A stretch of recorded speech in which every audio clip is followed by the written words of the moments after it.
Welcome to Yasmin audio novels. आज जो novel हम आपकी समातों की नज़र करने वाले हैं उसका नाम है ज़मी ज़ात। एक ऐसी कहानी जो एवक और एलाफ की ज़िंदगी पर मुश्तमिल है। इसकी मुसन्निफ़ा है हिना कामरान, जबकि इस नावल को आपके लिए पढ़ा है सहरिश मुस्तफ़ा ने। मज़ीद नावल सुनने के लिए चैनल को कीजिए सब्सक्राइब और वीडियो को कीजिए लाइक। तो चलिए जल्दी से चलते हैं अपने नावल की जानिब। वो कहती भी क्या इस छोटी सी लड़की को कि वो लड़का अपने दिल में उसके लिए जज्बात रख बैठा है। वो इस बात को मुख्फी रखेंगी क्योंकि वो अच्छे से जानती हैं कि ये उम्र लाबाली सी होती है। इसमें कोई जितनी तेज़ी से दिल में बैठता है उतनी ही तेज़ी से उतर भी जाता है। अदा उन्हें अजीज़ थी, नहीं चाहती थी कि वो उसे कोई रंज पहुँचे। ओह, उसने लबों को गोल करके कहा और आधे भरे ग्लास को इनके सामने से उठाकर कोस्टर पर रख दिया। सही कहा, मैं चलती हूँ, लगता है कोई कस्टमर आया है। मुट्ठी बंद करके अंगूठे से बाहर की जानिब इशारा करती वो इनके सर हिलाने पर मुड़ गई। मुड़ते ही उसने आज़ाद सांस लेने से खारिज की, नहीं नहीं, गलत समझ रहे हैं आप। अदा अभी इन सब चीज़ों से ना वाकिफ़ है जिनके बारे में लेडी आहन सोच रही हैं। इसे तो लग रहा था कि स्टोर में लगे कैमरास को लेडी आहन चेक करती हैं और इस पर नज़र रखती हैं कि वो काम कर भी रही है कि नहीं, लेकिन सच शुक्र ऐसी कोई बात नहीं थी। इन्हें इस पर यकीन है और ये सबसे बड़ी बात है।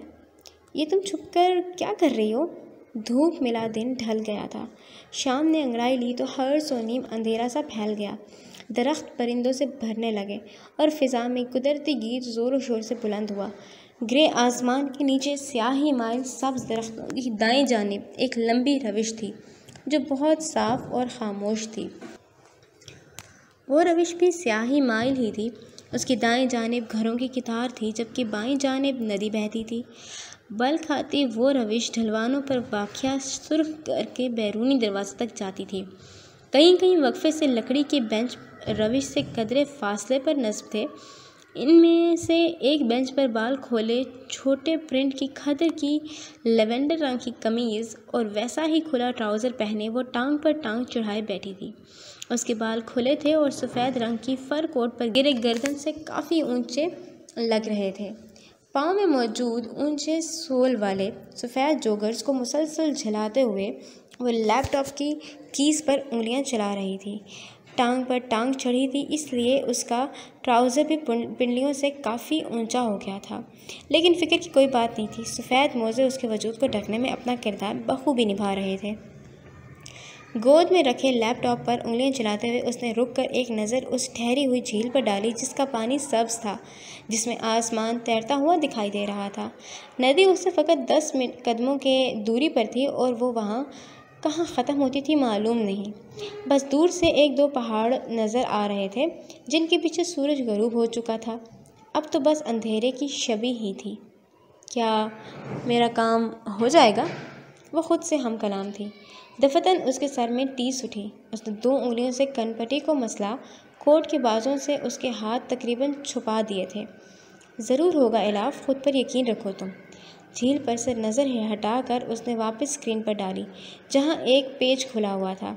अभी उसने सीधे हाथ की तीसरी उंगली को के और बाएं हाथ की दरमियानी उंगली को एक्स पर रखा ही था कि समर की आवाज़ ने उसे चौंका दिया। उसने झट से स्क्रीन की कीबोर्ड से लगाया। ये तुम छुपकर क्या कर रही हो? एलाफ ने गर्दन मोड़ी और उसकी दाएं बाएं बेंच पर हाथ जमाए झुका हुआ था। एलाफ ने आईब्रो झुकाए। क्या कर सकती हूँ भला? दोनों हाथ हटाकर वो घूमता हुआ इसके सामने आया और फिर साइड पर जगह बनाकर बैठ गया। ऐसे कि दोनों टांगें खुली थीं और हाथों की मुट्ठी बनाकर आगे झुका हुआ था। गर्दन मोड़कर एक नज़र उसे और एक लैपटॉप पर डाली और फिर लफ्ज़ों को जुम्बिश देने की जहमत की। गलत कुछ नहीं कर सकती हो, इतना यकीन है। बस मुझे अच्छा नहीं लगा कि इस तरह यूँ मेरी मौजूदगी में उसे बंद करना। एलाफ ने स्क्रीन को कीज से एक बार फिर से जुदा किया। नीम अंधेरे में वो सितारे की मानित जगमगा उठी थी, मगर मध्यम सितारे की तरह, क्योंकि एलाफ तेज़ रोशनी बर्दाश्त नहीं करती थी, चाहे लैपटॉप की हो या फिर मोबाइल फ़ोन की। क्विज़ कंपटीशन में पार्ट लिया है और यकीन है कि मैं जीतूंगी। अब तो यकीन आ गया होगा ना तुम्हें कि मैं कुछ गलत नहीं कर रही थी? इसने कल्प पर जोर देते हुए कहा था। न जाने क्यों उसकी और समर की कभी नहीं बनी थी। शायद इसलिए क्योंकि समर थोड़ी अजीब फितरत का इंसान था। किस किस्म की फितरत वो समझ नहीं पाती थी। इलाफ, मुझसे खिंची खिंची क्यों रहती हो तुम, जबकि अनीशा तो ऐसा नहीं करती। अनीशा तुम्हें जानती जो नहीं है इसलिए। वो मुंह में बड़बड़ाई थी। उसका भाई लड़कीबाज है, इस तरह की शिकायतें वो हर रोज़ किसी न किसी से सुनती रहती थी। सुनने के बाद उसे कितनी सुक्की हो रही थी ये बात वही जान सकती थी।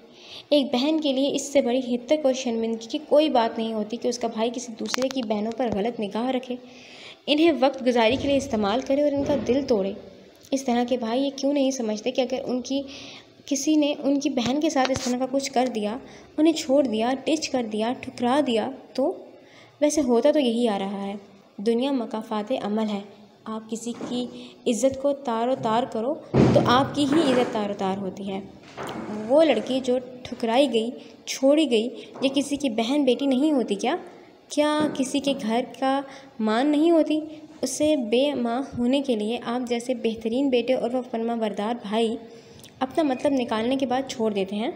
प्लीज़ इस चैन को तोड़ें, इस जंजीर को काट दें, मत बनने दें इसे वो ताला जो आपके जन्नत के दरवाजे पर उसी जंजीर से लिपटा हुआ होगा। पहल कर लें, रोक लें खुद को किसी भी नामहरम रिश्ते की तरफ बढ़ने से, गुनाह करने से, और अगर नहीं रुक सकते तो निकाह कर लें। कम से कम इसमें कोई गुनाह तो नहीं है, बल्कि बच जाएंगे आप गुनाह बेलज़्ज़त से। महफूज कर लेंगे खुद को भी और अपनी इज़्ज़तों को भी रुसवाई से, दुख से, परेशानी से, दर्द से, आहों से और कब्र के अजाब से भी। कुछ कहा तुमने?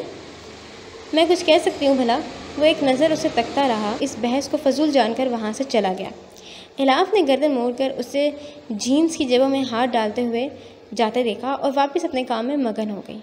उसके काम के ऐन 3 दिन बाद जब ऐबक ज़ोरों शोर से पढ़ाई में मगन था, उनके दरवाजे की डोर बेल बजी। अदा घर नहीं थी और मामा आज सुबह से नीम गनूदगी में थी।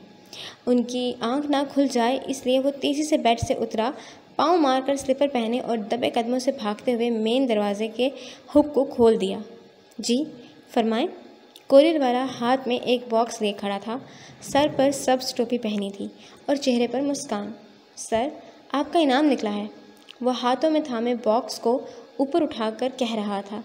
ऐबक ने चुंबे से माथे पर बलों को जगह दी। मेरा इनाम? मगर किस तरह का?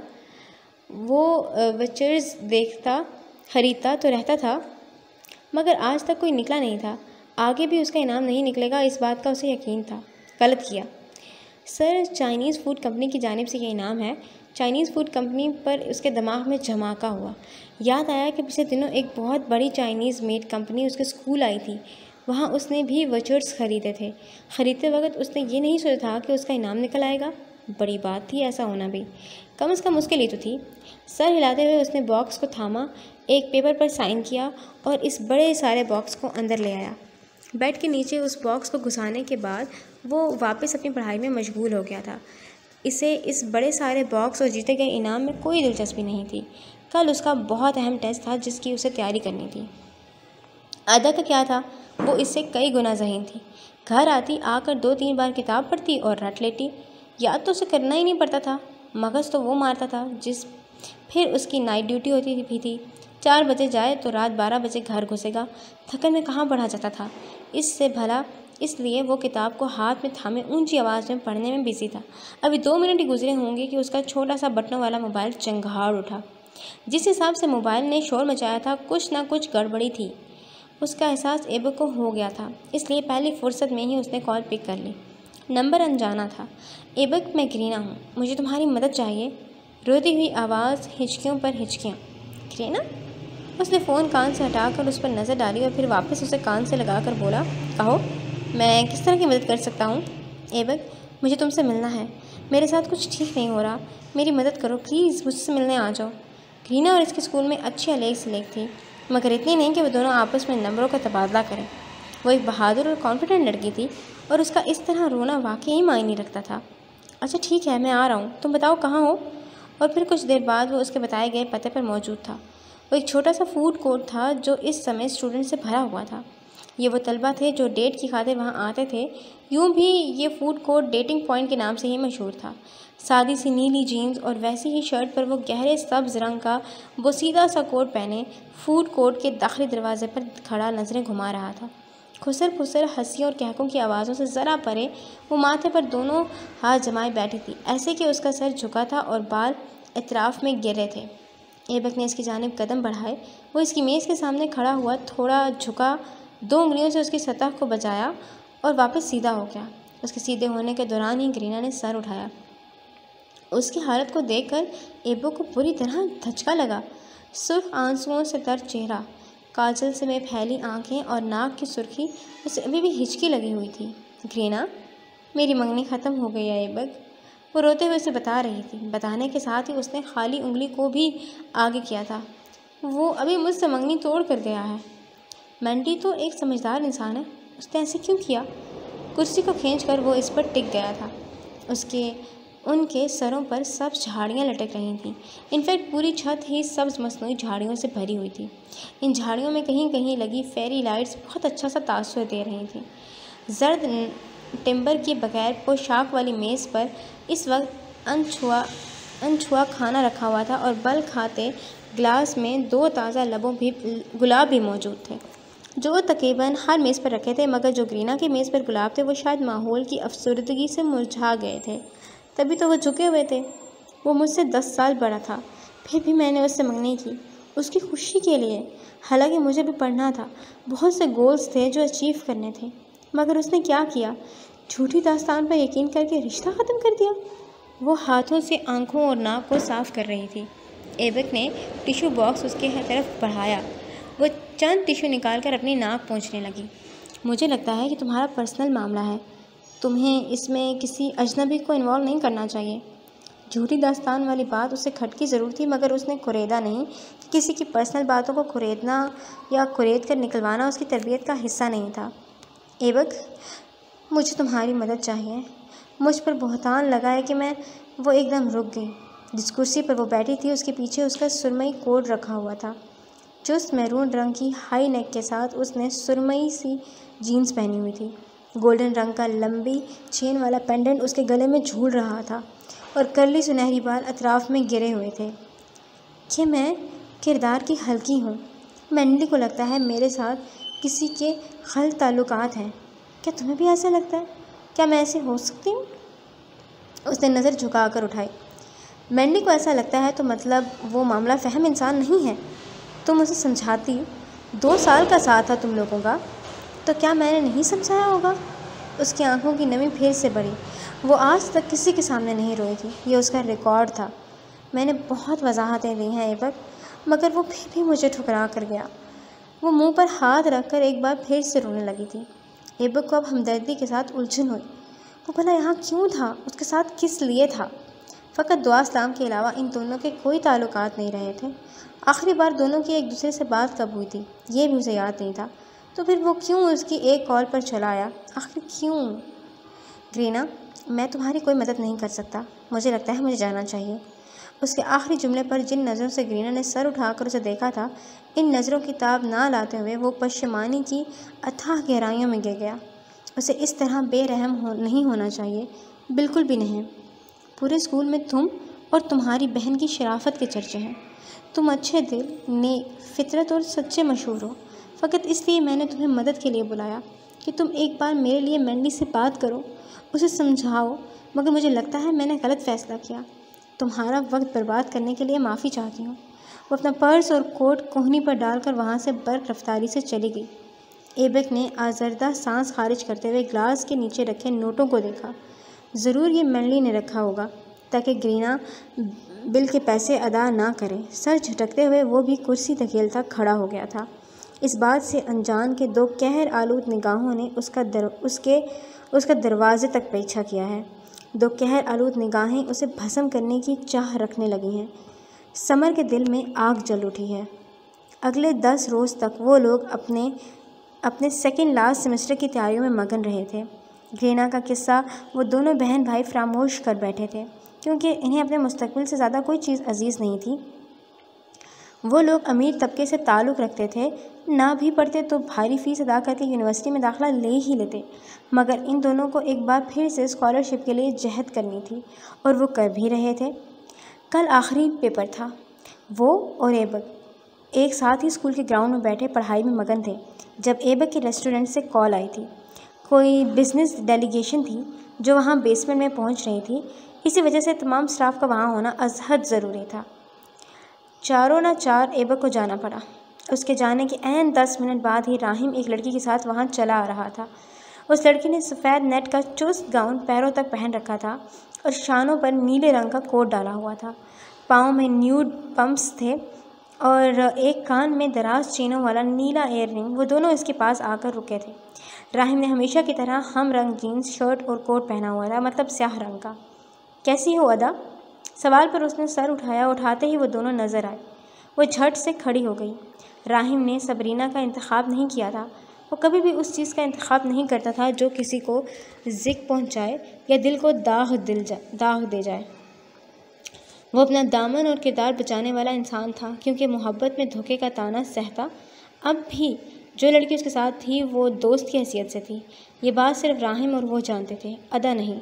वो इस पर ज़ाहिर भी नहीं होने देगा। मैं अच्छी हूँ, आप कैसे हैं? उसे देखकर अदा के चेहरे की हवाइयाँ उड़ी थीं। एकदम ही हॉस्पिटल का बिल और अपने और ऐबक के मुश्तरका अकाउंट में पड़े पैसे याद आए। वो इस बिल से कम थे जो राहिम ने अदा किया था। वो इतने कम थे कि आने वाले 2 दिनों में अदा इन्हें मुकम्मल कर लेती तो कितना अच्छा होता अगर वो 2 दिन बाद आता। परफेक्ट, अल्हम्दुलिल्लाह। इससे मिलो, ये मेरी लड़की की जानिब देखते हुए उसने बात को मुकम्मल किया था करके खुद को शर्मिंदगी की अथाह गहराइयों से गिरा दिया। गर्लफ्रेंड है जाज। वो उर्दू में बोल रहा था, मगर जाज समझ गई क्योंकि वो राहिम और उसकी फीलिंग्स को जानती थी। राहिम ने ही उसे सब बताया था, ये भी कि वो कोशिश करेगा कि उसे उससे मोहब्बत हो जाए, मगर वो जानती थी कि राहिम को नहीं होगी। अदा के लिए जो उसकी आंखों में था वो कभी भी उसे भटकने नहीं देगा। मिलकर अच्छा लगा, अदा ने मध्यम आवाज़ में कहा, और उसकी आवाज़ कर्ज के बोझ से मध्यम थी। मुझे भी। दोनों ने एक दूसरे से मुसाफहा किया, और जिस माशरे में वो रहते थे वहाँ ये सब आम था, इसलिए उसे कोई फ़र्क नहीं पड़ा। उसे फ़र्क नहीं पड़ता था, मगर राहिम को ज़रूर पड़ता था। यानी वो 0% भी उसकी फीलिंग से आगाह नहीं थी। यानी वो ये समझ सकती थी कि उसकी गर्लफ्रेंड हो सकती है। उसका दिल टूट गया, चेहरा बुझ गया। क्यों ना लगता? जायज़ अच्छी जो है। आवाज़ में शिकवा था। सही कहा। फिर भी वो चुप हो गया, और वो भी चुप हुई। पैसे बार बार उसके दिमाग में आ रहे थे। वो कल हर सूरत इन्हें मुकम्मल करके राहिम को लौटा देगी, ताकि वो फिर कभी इसे यूं सरे राह ना रोके, ना पुकारे। हाँ, ये ठीक है, वो ऐसा ही करेगी।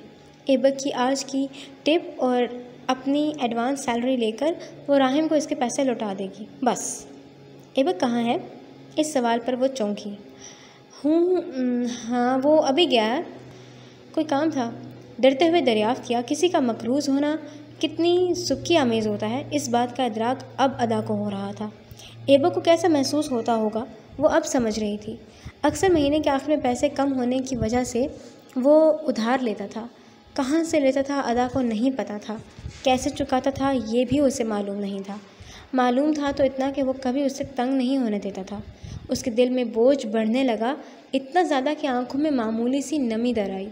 अरे नहीं, चलो फिर अच्छे से तैयारी करो। वो सर हिला रही थी, कोई बात नहीं कर रही थी। राहिम का दिल और बुझ गया। अच्छा, तो फिर मैं चलता हूँ। एलाफ और अनीशा से मिलने आया था, 2 दिन हुए यहाँ। ये फ्राइडे नाइट थी, वीकेंड शुरू हो चुका था और वो हर वीकेंड ज़रूर आता था, मगर इस बार वो 3 वीक्स बाद आया था और आकर उसे जिता गया था कि वो मज़ीद 2 दिन यहाँ पर है। जैसे मैं तो भूल गई हूँ ना कि तुम्हारे पैसे देने हैं। वो इसकी महंगी घड़ी पर नज़र डालकर सोच रही थी। राहिम ने एक हल्की सी निगाह उसके सभी चेहरे पर डाली जो सोचों का गुमाजी था, फिर गहरा सांस खारिज करके झटक दिया। चले? वो जायज़ से मुखातिब हुआ जो सर हिलाती उसके साथ मुड़ गई। कोई इतनी मुश्किल भी नहीं तुम्हारी कहानी जिसे तुम ड्रैग कर रहे हो, जायज़ ने थोड़ी दूर जाकर मुस्कुराते हुए कहा। वो राहिम की अच्छी दोस्तों में से एक थी। बोलो मत ज़्यादा, शाकिब पने से झड़का। किस चीज़ का बुरा लग रहा है तुम्हें? किस चीज़ का? सीरियसली? देखा नहीं तुमने कितना हल्का लिया इस बात को उसने कि मेरी कोई गर्लफ्रेंड हो सकती है। वो इस बात पर कैसे यकीन कर सकती है भला। जैज़ और वो दोनों एक ही उम्र के लगते थे, मगर राहिम कद काट की वजह से अपनी उम्र से बड़ा लगता था। उसकी भूरी शाकी आंखें जो स्लो मोशन में चिपकते हुए यहाँ से वहाँ देखती थी तो बहुत अच्छी लगती थी।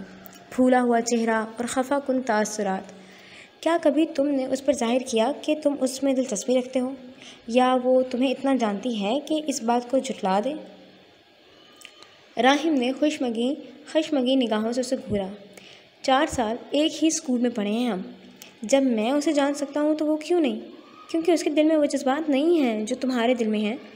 तुमने उसकी जुस्तजू की है, उसके बारे में जानने की दिलचस्पी रखी है, इसलिए तुम्हें सब पता है। उसे देखकर साफ लगता है कि वो इस सब से अनजान है। बात कड़वी थी मगर सच थी।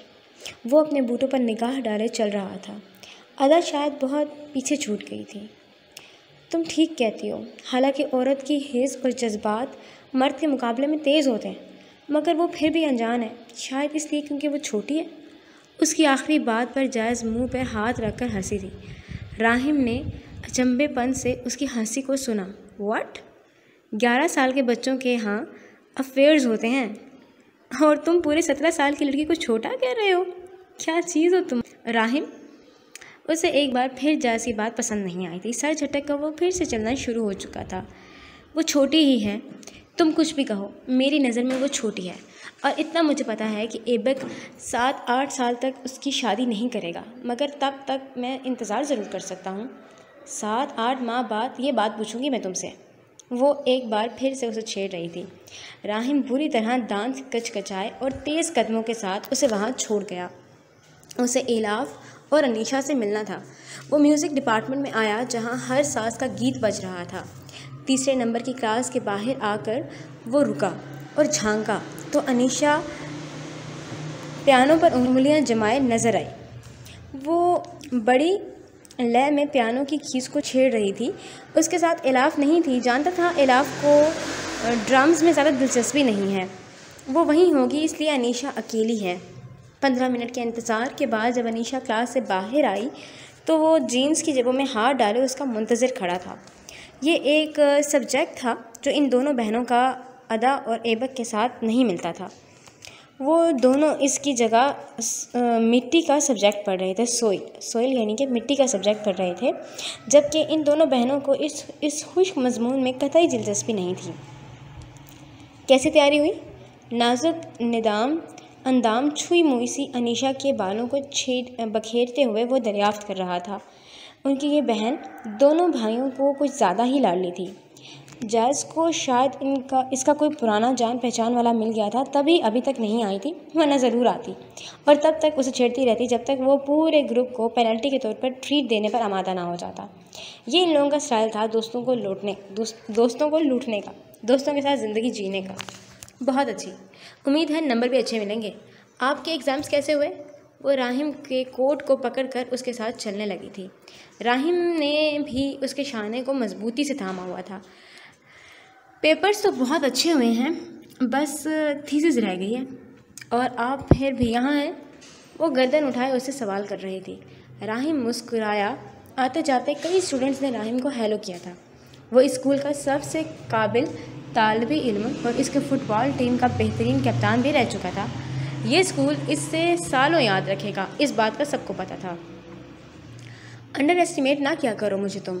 ये बताओ, समर की कुछ खबर है? मैंने कॉल की थी, उसका फ़ोन बंद जा रहा था। वो दोनों चलते हुए एलाफ की क्लास के आगे आकर रुके, जहाँ वो मस्त मगन सी अपने ग्रुप के साथ ड्रम्स बजा रही थी।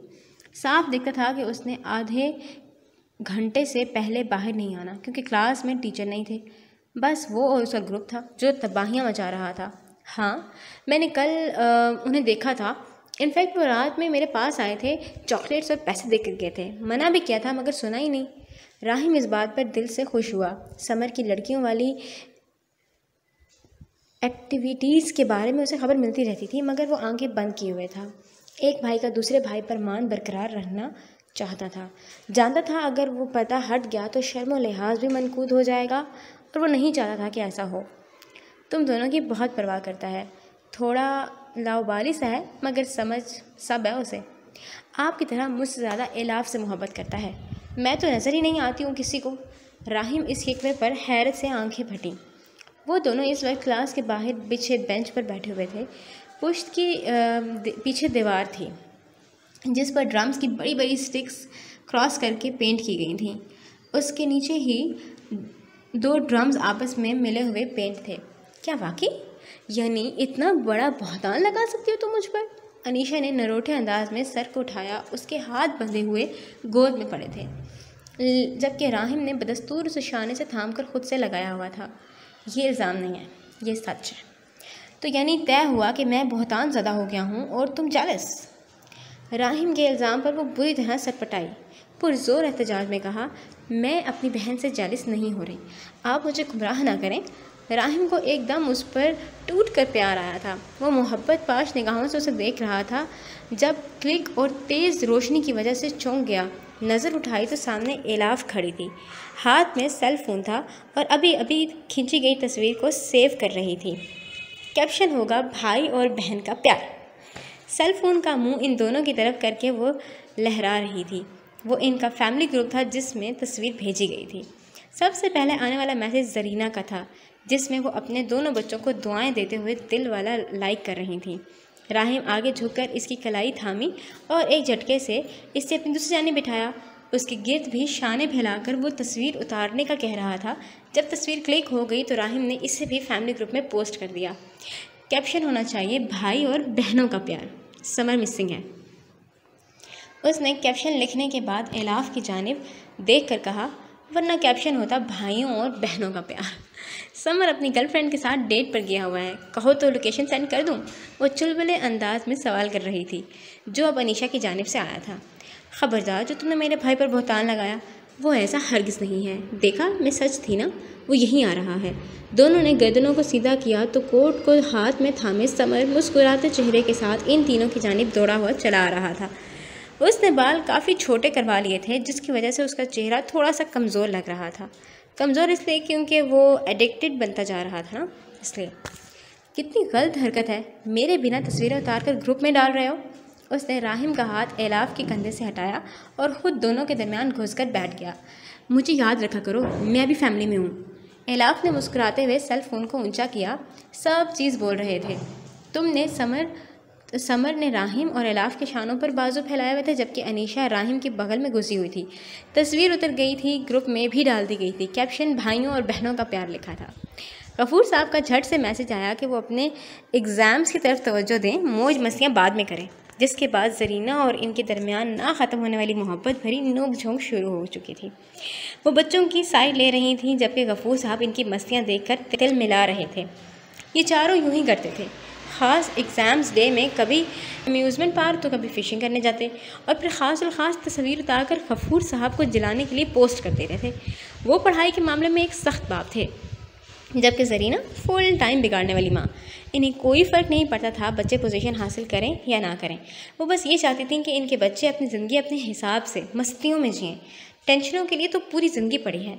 समर एक नज़र एलाफ को और फिर झुककर राहिम में छुपी अनीशा को देखा और बाआवाज़ बुलंद ऐलान किया, मैंने सोचा है कल तुम दोनों के पेपर के बाद हम सब पिकनिक पर चलेंगे और ये पिकनिक मेरी तरफ से होगी। क्या वाकई? यानी मेरी जेब खाली नहीं होगी? राहिम ने खुश दिली से दरियाफ्त किया था। इस तरह की छोटी मोटी पिकनिक्स वो लोग करते रहते हैं। क्यों? आप क्यों करेंगे खाली जेब? ये पिकनिक खालिस मेरी जानिब से होगी। तुम दोनों जगह डिसाइड करके मुझे बता देना। बात ख़त्म करने के बाद अपना हाथ एलाफ के साथ फैलाया था। एलाफ ने एक निगाह उसकी छोड़ी हथेली पर डाली और दूसरी उसके चेहरे पर। जो भी था, जैसा भी, वो उनका भाई था, उनसे मोहब्बत करता था, उनकी हिफाजत करता था, उनकी इज़्ज़त करता था और कोशिश करता था कि उनकी हर छोटी बड़ी ज़रूरत को राहिम की तरह पूरी करे। अक्सर व बेशतर वो अपने मामलात को लेकर उनके सामने शर्मिंदा भी हो जाता था। अब भी था। वजह एलाफ के साथ नदी किनारे हुई कुछ दिन कबल की बहस थी। वो हल्का सा मुस्काई थी, फिर उसके हाथ पर अपना हाथ रख दिया। समर ने अपनायत से उसके हाथ को अपनी हथेली में कैद किया और बहस से मगन राहिम और अनीशा को देखने लगा। एलाफ के हाथ का लम्स जो था, उसका यकीन हासिल करके वो सर झुकाकर मुस्कुराया। दिल खुश था और इसकी बहनें भी खुश थीं। रूह हल्की फुल्की हो गई थी। शानों पर एलाफ की नाराज़गी का जो बोझ था वो भी थोड़ा सिरक गया था। ये शहर से परे लोकल जगह पर वाक़या बिल्डिंग के दूसरे फ्लोर का मंजर था, जिसकी सीढ़ियाँ थके मारे अंदाज में एक लड़का चढ़ रहा था। बल खाती सीढ़ियाँ नीम अंधेरे में डूबी थीं। उसकी जो रैकिंग थी जो सीढ़ियों के साथ होती है वो जंगालो थी। रात के करीबन 2:30 का वक्त था। तभी पूरी आबादी के लोग ख्वाब व खरगोश में मगन थे। सीढ़ी का आखिरी स्टेप चढ़ने के बाद वो दाएं जाने मुड़ा, 2 दरवाजे छोड़ अपने अपार्टमेंट के पुराने सफ़ेद दरवाजे के आगे आकर रुक गया। जेब से चाबी निकाल कर लगाई, दूसरे ही फेरे में क्लिक की आवाज़ आ गई, यानी दरवाज़ा खुल चुका था। उसने आहिस्ता से उसे वाक किया तो तेज़ रोशनी पानी की तरह जगह बनाती हुई उसके वजूद को अपनी लपेट में ले गई। गहरी सांस भरकर उसने पूरा दरवाज़ा खोला, अंदर कदम रखा, एक नज़र सामने मुंतज़िर बैठी अदा पर डाली और फिर मुड़कर दरवाजे को लॉक लगाया। तुम फिर इंतज़ार कर रही थी? कहता तो हूँ, सो जाया करो, तुम बीमार हो जाओगी। वो अपना कोट उतार कर दीवार पर लगी कील में लटका रहा था। ऐसा करने के बाद वो आधा झुका जूतों को पाँव से आज़ाद करवा रहा था। गर्द आलूद जूते इस बात की वजाहत कर रहे थे कि वो आधा रास्ता पैदल चल कर आया है। अपने बारे में क्या ख्याल है? क्या तुम इस तरह बीमार नहीं होगे?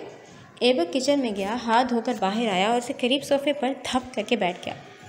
उसका अंग अंग दुख रहा था। राहिम के एहसान को चुकाना था और आज इत्तेफाक से डिश वॉशर का एक्सीडेंट हो गया। फिर तुमने सोचा क्यों ना सारे बर्तन चमका कर एक्स्ट्रा पैसे ले लिए जाए। एबक ने सोफे के किनारे गिरी गर्दन को उसकी तरफ मोड़ा। खुले हाफ वाइट धारीदार ट्राउज़र और सफ़ेद बटनों वाली शर्ट में बालों को ढीले जूड़े में बांधे वो खफापन से कह रही थी, बहुत समझदार हो गया मेरी बहन, ऐसा ही किया मैंने। तुम जानती हो इस तरह के मौके नहीं गंवाना चाहा था मैं। उसने जेब से सारे पैसे निकाल कर उसकी झोली में रख दिए। वो ऐसा ही करता था। सारी तनख्वाह के पैसे, ओवर टाइम के पैसे और सारी टिप्स वो सब के सब लाकर अदा को दे देता था। फिर इसकी मर्ज़ी होती थी वो उन्हें कैसे खर्च करेगी और इसे कितनी पॉकेट मनी देगी। चाहे तुम बीमार पड़ जाओ, है ना। उसके नैन कटोरे भर गए, मोटे मोटे आंसू गालों पर गिरने लगे थे। उसके गिरते आंसुओं पर एबक ने झट से कमर को टेक से आज़ाद करवाया। हालांकि थकन बहुत थी, मगर अदा के लिए, अपनी बहन के लिए हर थकन कुर्बान थी। अदा, वो तड़प कर उसे मुखातिब कर बैठा। अदा ने रोते हुए अपना माथा उसके शाने पर रखा। ऐसा करने पर उसके बाल खुल गए। वो हिचकियों में रो रही थी। अदा प्लीज़। ऐसा लग रहा था जैसे वो इसके आंसू ना हो बल्कि तेज़ाब हो जो इसके शाने को जला रहा था। एबक ने एक हाथ उसकी गर्दन की पुश्त पर रखा और थोड़ी उसके बालों पर टिकाई। कब सब ठीक होगा एबक? कब हम नॉर्मल लाइफ जिएंगे? वो बेतरह से रो रही थी। क्या आप बताती कि आज शाम इस अपार्टमेंट का मालिक किराया वसूल करने आया था। उसे अगले 2 माह का एडवांस कराया चाहिए था क्योंकि उसकी आंखों का ऑपरेशन होना था। देखो बेटा, अगर तुम लोग किराया नहीं भर सकते तो मुझे बता दो, मैं कोई और किराएदार का बंदोबस्त कर लूँगा। मैं भी मजबूर हूँ, अगर ना होता तो कभी मुतालबा ना करता। सोच लो, सोच कर कल शाम तक मुझे जवाब दे दो। वो कैसे उसे ये सब बता दे, वो किस तरह से इंतज़ाम करे। कल इन दोनों का पेपर था और एबक ने बहुत थोड़ा पढ़ा था। अगर इसी तरह चलता रहा तो वो स्कॉलरशिप हासिल नहीं कर पाएगा, उसका फ्यूचर भी बर्बाद हो जाएगा। वो ऐसा नहीं होने देगी, बिल्कुल भी नहीं। देखो तो ज़रा, जो मुझे अल्लाह पर तवक्कुल के बड़े बड़े लेक्चर देती हैं, आज खुद रो रही है, मायूस भी हो रही है। बेवकूफ़। उसकी आवाज़ भी रंधी हुई थी, मगर वो पुरजोश कोशिश कर रहा था कि उसे नॉर्मल ही रखे। अदा के आंसू, उसका टूटना उसे नॉर्मल रहने दे सकता था भला? चलो शाबाश, उठो, मुँह धो और आंसू पोंछो अपने। वो उंगली की पोरों से उसके आंसुओं को साफ करता रूहान से चेहरे के साथ मुस्कुराते हुए कह रहा था। अदा ने हिचकी लेकर बालों को कानों के पीछे किया, नम नाक नज़रें उस पर डाले। तुम आज काफ़ी थक गए हैं ना? पहले नहीं थका था, तुमने रोकर थका दिया। अदा की थोड़ी फिर से कांपी। खाना खाया था? सुबह से भूखे थे तुम। वो मुस्कुराया। एक कस्टमर अच्छा खासा खाना बचा गया था। मैंने और मेरे साथ मौजूद लड़कों ने पेट भर कर खाया। वो जानती थी वो झूठ कह रहा है। उसमें खुददारी बहुत थी। वो भूखा तो रह सकता था लेकिन किसी का बचा हुआ खाना नहीं खा सकता था। अदा की थोड़ी एक बार फिर शिद्दत से कांपी। अपनी जगह से उठी, शाम का पका खाना गर्म करके उसके लिए लाई। एबक इश्तिहा अंगेज़ खुशबू सूंघ कर आगे झुक गया था। पेपर की तैयारी भी नहीं की होगी, है ना? नवाले तोड़ते ऐबक ने मुंह में मौजूद नवाले को निगला और गर्दन मोड़कर उसे देखा। अब पढ़ूंगा ना, बहुत वक्त, अभी आराम से तैयारी कर लूँगा। मतानत से उसे कहते हुए वो फिर से खाने में मगन हो गया था। उसका अंदाज थोड़ा इज्जत भरा था, मतलब उसे ज़ोरों की भूख लगी थी। और सो के कब? ऐबक ने सर उठाकर कुछ देर सोचा और फिर नतीजा निकालते हुए बोला, घर आकर रेस्टोरेंट तो 4 बजे जाना होगा, आधा घंटा सो लूँगा ना। बहुत है यार, अल्लाह तुम्हारे हाथ सलामत रखें, बहुत मज़े का खाना बनाती हो तुम। बर्तन उठाकर वो किचन में रख आया था और शायद धो भी आया था, क्योंकि उसकी आमद थोड़ी देर से हुई थी। सोफे पर ताहनूस बैठी अदा को देखकर वो भी वहीं आया और उसके बालों को उंगलियों से बिखेर कर बोला, तो अब तक यहीं बैठी हो, सोना नहीं है? जाओ, मैं यहाँ पढ़ूँगा। उसने मेज़ के नीचे से अपने बैग को घसीट कर निकाला और इसमें से मतलूबा किताब मिल जाने के बाद उसे साइड पर रख दिया। अच्छे से तैयारी करना। वो गोद में पैसे समेटते उठ गई थी। तुम्हारी दुआओं की ज़रूरत है। ऐबक के कहने पर उसने यासियत से मुस्कुराकर इस बात में सर हिलाया। अंदर वो अपने कमरे में कंफर्टर में दुखी आंखें मूंद गई थी और बाहर ऐबक सुल्तान अपने कर्ट्स लगे हाथों को देखता रह गया था। कतरा कतरा भीगती रात दोनों एक आंखों को और एक दिल को भिगो रही थी। ऐबक का दिल भरपूर नमी से भीग गया। कमरा इम्तिहान में उसका हाथ पेपर पर स्पीड से चल रहा था। सफ़ेद कागज़ को नीले रंग से रंगते हुए वो दुनिया और माफिया से बेगाना लगता था। उसकी आंखें वक्फे वक्फे से सवालात पर जाती और दिल को तसल्ली दे देती कि हाँ, उसे सारा पेपर आता है। नींद के खुमार से बोझल आंखें उसकी रात भर जागने की खमाजी थीं। आधा वक्त बीत गया था जब उसने मतलाशी निगाहें हॉल में डाली। अदा न जाने कहाँ खो गई थी, नज़र ही नहीं आकर दे रही थी। ऐबक, उसकी कुर्सी के पीछे किसी ने पेन से दस्तक दी थी। वो दस्तक ग्रीना की थी। कांपती आवाज़, रूहान से अंदाज, मुझे कुछ भी नहीं आता, मेरा फ्यूचर तबाह हो गया है। उसका मतलब था कि ऐबक उसकी मदद करे, मगर क्यों? वो उसकी मदद क्यों करे? हर किसी को अपने हिस्से की मेहनत खुद करनी चाहिए, ताकि उस मेहनत की उजरत में फ़कत उसकी अपनी कमाई का हाथ हो, किसी दूसरे की नहीं। हम लोग यूँ ही तो करते हैं, गिना चुना याद नहीं, रटा लगाते हैं और जितना पेपर में आता है करते हैं, बाकी की बंदूक दूसरों के शाने पर धर देते हैं कि अब तुम मदद करो वरना हम फेल हो जाएंगे। तो हुए क्यों? क्योंकि इसमें 75% आप लोगों का हाथ है, इसका नहीं जो मदद से इनकार करता है। मिस्कीन तलबा, बेचारे काबिले रहम। कैमराज लगे हैं, मैं तुम्हारी कोई मदद नहीं कर सकता, तुम्हें कोई और राह तलाश करनी होगी। मध्यम आवाज़ में वो उसे वॉर्न कर रहा था। राउंड लगाता करख्त इन्विजिलेटर पुश्त पर बाजू बांधे आगे को चल रहा था। ऐबक ने उसके बंधे हाथों में वॉकी टॉकी पकड़ी देखी और सीधा हो गया। ऐबक, प्लीज़, तुम्हारे अलावा और कोई नहीं है, वो मनमनाई थी। ऐबक ने पेन को स्टील की कुर्सी पर बजाया। खामोशी में जैसे खलल पड़ा हो। आधे लोगों की नज़रें उसकी जानिब उठी थीं, उठकर झुक गईं। वापस मुड़ते इन्विजिलेटर, जिसका पाँव मुखालिफ सिमत में हरकत को था, एकदम वहाँ थम गया था। पुश्त पर बंधे हाथ ताहनूस कायम था। Sir, 1 second please. पेन वाला हाथ बुलंद करते हुए वो उसे अपने पास बुला रहा था। स्याह सूट वाले इन्विजिलेटर ने पाँव को मुकम्मल तौर पर मोड़ा और छोटे छोटे डग भरता उसके सर पर आ खड़ा हुआ। कहो ज़हीन नौजवान। वो शायद पूरे हॉल में उस पर ही तवज्जो दे रहा था। एक तो लेफ्ट हैंडर, ऊपर से खूबसूरत लिखाई और संजीदा चेहरा, सफ़ेद बालों वाला 35-36 बरस का वो आदमी जूं जूं ऐबक के मुंह से बरामद होते अल्फाज सुन रहा था, तू गरीना की हवाइयाँ उड़ती जा रही थीं। सर, इन मैडम को पेपर नहीं आता, वो अंगूठे की मदद से पीछे की जानिब इशारा करते हुए कह रहा था। और नहीं लगता कि अगर मैं इनकी मदद नहीं करूँगा तो और इन्हें लगता है कि अगर मैं इनकी मदद नहीं करूँगा तो इनका फ्यूचर बर्बाद हो जाएगा। मैं इन्हें इनकार कर चुका हूँ, क्योंकि मेरे नज़दीक ये चीज़ अच्छी नहीं है। अब अगर इन्होंने मुझसे कोई सवाल किया और आपने मुझे इन्हें जवाब देते पकड़ लिया तो इसमें मेरा कोई कसूर नहीं होगा, आप मेरी शिकायत नहीं करेंगे।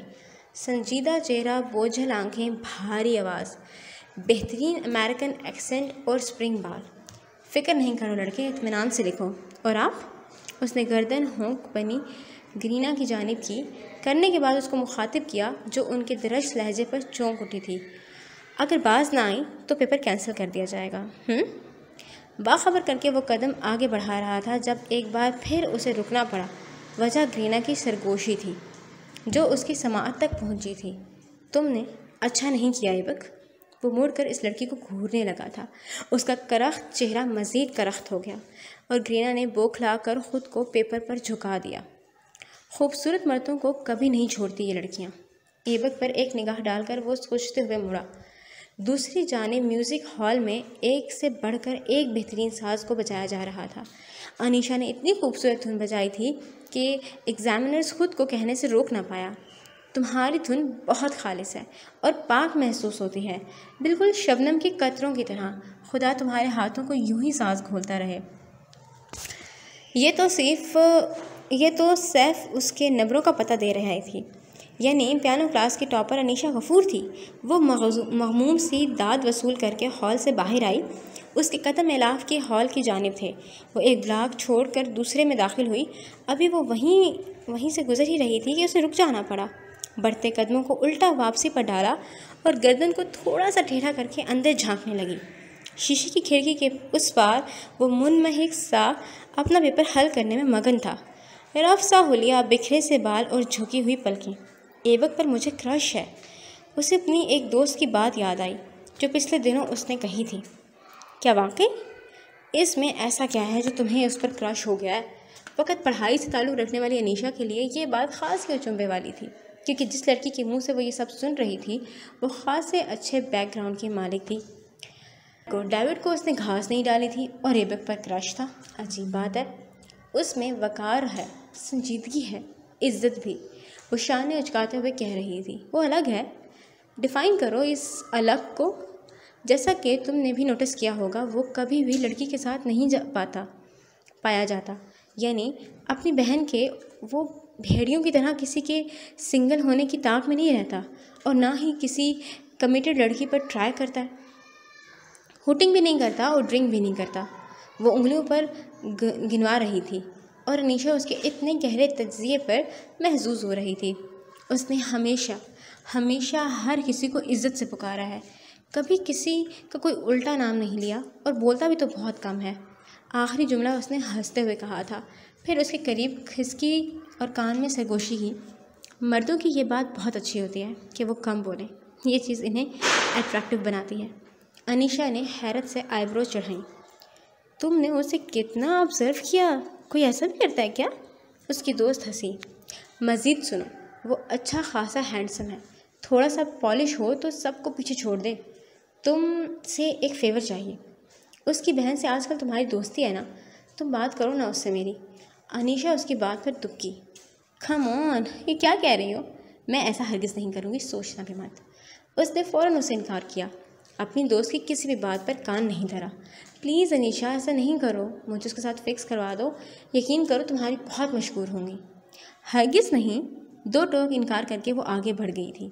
बढ़ते बढ़ते फैसले कर गई कि आइंदा उसे अदा के साथ ज़्यादा बात नहीं करनी, ताकि कोई और आकर उस तरह की डिमांड ना कर ले। ऐबक के लिए ये तीसरी लड़की थी जिसने उससे ये बात की थी, यानी हद हो गई थी। वो ऐबक को गौर से देख रही थी, इतनी गौर से कि वो उसे अंदाज़ा ही ना हुआ कि उसकी क्लास फेलोज़ वहाँ आकर खड़ी हो गई है। चौंकी तो तब जब कंधे पर किसी के हाथ का बोझ पड़ा। तुम कहाँ खो गई हो अनीशा? मैं कब से तुम्हें आवाज़ें दे रही हूँ। वो एकदम सटपटाई, फिर अपनी बेखुदी पर खुद ही हंसती। कहीं नहीं, दरअसल एलाफ को देखने आई थी। उस लड़की की अगली बात पर उसकी आंखें पूरी खुल गईं। झट से वापस गर्दन ऐबक की जाने मोड़ी। मगर इसका डिपार्टमेंट तो ये नहीं है। क्या है? नफ़ी में सर हिलाते हुए वो मुड़ी। यानी मैं फ़कत ऐबक को नोट करने यहाँ आई थी। पागल हो गई हूँ मैं भी। बड़बड़ाती हुई वहाँ से जा रही थी। उसने मेरा देखना भी नोट नहीं किया। मतलब वो वाकई बहुत बेनियाज है। अजीब। वो इस डिपार्टमेंट को क्रॉस करते हुए एलाफ को देखने निकल पड़ी। जहाँ वो एलाफ को ढूंढ रही थी वहीं थोड़ी दूर अदा पेपर वाइंड अप करके बाहर आई थी। वो अब आते ही अनीशा को ढूंढने लग गई थी, जो उसे मिलकर ही नहीं दे रही थी। उसे अनीशा से राहिम का नंबर लेना था, मगर जब वो उसे कहीं ना मिली तो उसने जहन पर जोर डाला। एक बार राहिम ने उसे अपना नंबर बताया था। क्या था वो? क्या था क्या था क्या था क्या था, एकदम ही उसके दिमाग में झमाका हुआ और नंबर स्क्रीन की तरह उसके दिमाग पर चल उठा। ज़ाले, क्या तुम्हारा फ़ोन 2 मिनट के लिए मिल सकता है मुझे? उसने कमरे इम्तिहान में खुश आती ज़ाले को मुखातिब किया। हमेशा की तरह बिना झिझक ही उसने फ़ोन पर्स से निकाला और उसकी तरफ बढ़ा दिया। वो अपनी किसी दोस्त से ज़ोरों शोर से पेपर को डिस्कस करने में मगन हो गई। अदा ने दिमाग में मौजूद राहिम का नंबर मिलाया। वो 2 कदम ज़ाले से आगे हुई थी। अभी 3 बेल्स हो गई थीं कि उसे पीछे से किसी ने पुकार डाला। वो ऐबक था जो लंबे लंबे डग भरता उसकी तरफ आ रहा था। कॉल कट करके वो फ़ोन ज़ाले के हाथ में थमाती ऐबक की तरफ लपकी। कैसा हुआ पेपर? दोनों ने बैक वक्त एक दूसरे से पूछा था और दोनों ने बैक वक्त ही मुस्कुराते हुए सर हिलाकर जवाब दिया, बहुत अच्छा। फिर चौंक कर एक दूसरे को देखा और हंस दिए। अनीशा की दोस्त जिसे ऐबक पर क्रश था ज़ाले ही थी। ऐबक की हंसी की आवाज़ उसकी समाअत में पड़ी तो वो रुक कर महजूस से ही उसे तकने लगी।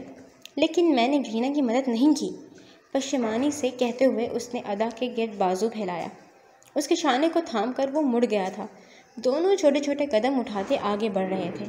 ज़ाले ने एक गहरा मुस्कुराता हुआ सांस खारिज किया। खूबसूरत दीन, खूबसूरत अहकामात, खूबसूरत लोग और खूबसूरत एहसास। ऐसे मत देखो इसे, वो सिर्फ अपनी बहन के साथ ही इस तरह फ्री होता है, बाकी तो जैसे उसके लिए हराम है। हराम ही है। ज़ाले ने रश भरी निगाहों से दोनों को तकते हुए कहा। तुम्हें पता है, एक सवाल पर मैं अटक गया था, मगर सद शुक्र आखिरी वक्त पर याद आ गया। अदा ने अपने क्रॉस बैग की स्ट्रिप पकड़ी हुई थी तो ऐबक ने उसके शानों को थाम रखा था। नहीं, शुक्र अल्लाह का, मेरे साथ तो ऐसा कुछ भी नहीं हुआ। बस लास्ट सेमेस्टर अच्छा हो जाए, स्कॉलरशिप फिर से हमारी मुंतज़िर है, इंशाल्लाह इंशाल्लाह। अच्छा ये बताओ, तुम कॉल कैसे कर रही थी? मैंने सोचा इस माह तुम्हें फ़ोन लेकर देता हूँ। मुझे अच्छा नहीं लगता जब तुम किसी और से कोई चीज़ लेकर इस्तेमाल करती हो। वो मुस्कुराई, सर उठाकर उसे देखने लगी। दोनों कैफेटेरिया में आए थे जहाँ खचाखच स्टूडेंट्स हाथों में अपनी अपनी खाने की ट्रे पकड़े मेज़ पर बैठ रहे थे। ऐबक 2 बर्गर्स लेकर मेज़ पर आकर बैठा। जल्दबाजी में इन दोनों ने नाश्ता नहीं किया था और अब भूख थी जो ज़ोरों की लग रही थी। अच्छा तो ऐसी बात है, ये भी याद रखो कि हमें बाकी निज़ाम भी देखना होता है। तुम जल्दी में लग रहे हो, ऐसा क्यों? वो इसकी बार बार घड़ी को देखने और फटाफट बर्गर को निगलने की बाबत पूछ रही थी। बर्गर के नवाले से भरे मुंह को वो हिला रहा था। हाँ, सुबह ही मार्टिन ने बताया कि किसी शाही ख़ानदान के रिश्तेदारों में फौतगी हो गई है। वहाँ वेटर्स की ज़रूरत है। मैं अभी उधर ही जाऊँगा, कुछ वक्त वहाँ लगाऊँगा और उसके बाद होटल। वो बहुत आराम से बता रहा था और उस चीज़ की परवाह किए बगैर कि अदा का दिल नीचे गिर चुका है। और तुम्हारी इन आँखों का क्या जिनमें नींद भरी है? उसके हाथ में आधा खाया बर्गर था। नवाला बड़ी मुश्किल से हलक से नीचे उतरा। अदा ने आधा खाया बर्गर सफ़ेद चौकोर ट्रे में वापस रख दिया, जिसके क्वार्टर्स में एक जगह सब चटनी थी, दूसरी जानिब केचप और साइड पर डिप की छोटी सी डब्बी रखी हुई थी, जिसमें से आधी वो ख़त्म कर चुकी थी कि लहसुन और हर्ब से बनी ये डिप उसे बहुत पसंद थी। इनकी नींद तो मैं रात में आकर पूरी कर लूँगा। अभी मुझे निकलना होगा, स्टोर छोड़ दूँ तुम्हें? जल्दी टिश्यू से उंगलियां साफ़ करता हुआ वो दरियाफ्त कर रहा था। अदा ने बेदिली से पुष्ट को कुर्सी की बैग पर गिराया और वो जाते हुए ऐबक को टोकना नहीं चाहती थी, इसलिए नफ़ी में सर हिला दिया। सही, फिर अपना ख्याल रखना, शाम को मिलते हैं। उसके गाल को थपक कर वो वहाँ से चला गया। अदा की आंखों के किनारे एकदम भीग उठे। दूर बैठा डेनिस उसे फुर्सत से घूर रहा था। इस बात का अंदाज़ा उसे नहीं हुआ कि जो दुख उसे था वो हर एहसास पर हावी था। मुझे इस पर ट्राई करना है, ये डेनिस का तबसरा था। कर लो, मगर एक बात याद रखना, ये लड़की बेकार है, समर ने लापरवाही से कहा। ऐबक के लिए उसके दिल में बाल आ गया था। वजह जाहिर सी बात थी, घृणा थी, जिसके साथ इत्तेफाक से उसने ऐबक को रेस्टोरेंट में देख लिया था। बस पर्दा कहानी उसे पता चल गई थी, लेकिन फिर भी वो इस छटांग फर के लड़के से खाइफ था जिसे ग्रेना ने कॉल करके बुलाया था। वो इसे भी तो याद कर सकती थी ना। तुम्हारे लिए हो सकती है, हमारे टेस्ट से तो हम बखूबी वाकिफ़ हैं, उसने शरारती अंदाज से आंख मार कर कहा। समर हंस दिया। इन दोनों के हाथों में बर्गर था, जिसे चबाते हुए समर ने जवाब दिया, टेस्ट तो तुम्हारा भी ये नहीं है, फिर ऐसा क्या है तो जो तुम इस पर ट्राई करना चाहते हो? डेनिस की निगाहें अब भी फिरोजी स्कार्फ पहने लड़की पर जमी थी। गो कि ये उनके दरमियान काफ़ी सारी टेबल्स थी, मगर फिर भी वो उसे दिखाई पड़ रही थी। पता नहीं, लेकिन मुझे ये पहाड़ी सर करनी है। मुझे लगता है ऐसा करना चाहिए। समर ने कोल्ड ड्रिंक का कैन लबों से लगाया और कहा, तो फिर जाओ, कर लो कोशिश। उसकी तजवीज़ पर डेनिस अपनी कुर्सी से उठने लगा था जब एक झटके से उसे वापस बैठना पड़ा। वजह समर का खींचना था। डेनिस का हाथ थामे वो इसे वापस कुर्सी पर बिठा रहा था। क्या हुआ? उसने ताज्जुब से पूछा। समर भवों से इशारा करके कह रहा था, ज़ाले उसके पास जा रही है। डेनिस नहीं समझा। तो समर ने निचला लब दांतों में लेकर गर्दन का रुख मोड़ा। दोनों आईब्रो को आपस में मिलाए डेनिस की समझ में बात आई। वो तहय्युर में मुब्तला हुआ। यानी तुम अपनी बहन के डर से मुझे वहाँ नहीं जाने दे रहे? ज़ाले अनीशा की दोस्त है, राइट? और यही बात सच थी। डेनिस समर का बेहतरीन दोस्त है, ये सब जानते थे। डेनिस अदा को तंग कर रहा है, ये सब जानेंगे तो उसकी दोस्ती पर बुरा असर पड़ेगा। इसलिए वो उसे जाने से रोक गया कि वो नहीं चाहता कि ज़ाले के ज़रिए बात अनीशा तक पहुँचे। मुझे लगता है हमें यहाँ से चलना चाहिए। डेनिस उसकी डरपोकी पर दांत पीसता रह गया। कोई इतना भी अपनी बहनों से डरता है भला? हद है। पता नहीं उसने वो बॉक्स खोला भी है या नहीं। शाम को पिकनिक से लौटकर वो जूं ही बेड पर गिरी, ऐबक का ख्याल उसके जहन के पर्दों पर झिलमिला गया। रेशम की किरणों से सजी ढलती शाम बड़ी सुहानी थी। फिज़ा आज़ाद थी और परिंदों के कौल यहाँ वहाँ उड़ते हुए नज़र पड़ रहे थे। सफ़ेद बेड पर गिरी वो सिरके हुए पर्दों से छन कर अंदर आती मुलायम धूप को देख रही थी। आज का दिन अच्छा था। उसने हवा के सपुर्द अपने एहसासात किए। बहुत अच्छा। दफतन दरवाजे पर दस्तक हुई और आने वाला समर था। एलाफ ने गर्दन मोड़कर दरवाजे की जानिब देखा और उठ बैठी।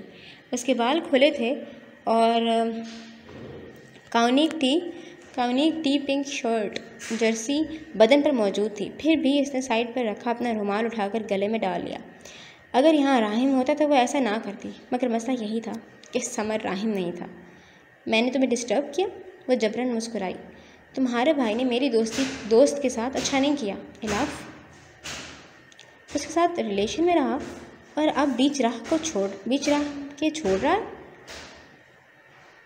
क्या मेरी दोस्त इस ज़िल्लत की मुस्तहिक है? क्या तुम्हारा भाई इज़्ज़त के काबिल है? 2 हफ्ते कबल कही गई उसकी क्लास फेलो के बाद दिमाग में पता नहीं क्यों अचानक गूंज उठी। अच्छे दिन का इख्तिताम बुरी सोच पर हुआ।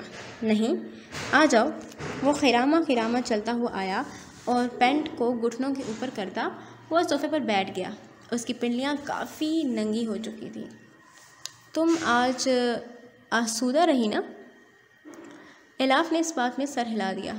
इलाफ नाम लेकर वो रुक गया, जैसे तमहीद बांध रहा हो, और फिर निचले लब को थोड़ी देर दांत में जकड़ने के बाद वो उससे कह रहा था। कहने के लिए मुंह खोला तो निचला लब खुद ब खुद दांतों से आज़ाद हो गया। तुम्हारी नाराज़ी बजा है मेरे लिए, लेकिन तुम खुद सोचो, क्या ये मुमकिन है हम इतनी हाई सोसाइटी के होने के बावजूद, लिबरल होने के बावजूद गर्लफ्रेंड ना रखें या किसी लड़की को दोस्त ना बनाएं? देखो, मैंने कभी भी किसी के साथ गलत नहीं किया है।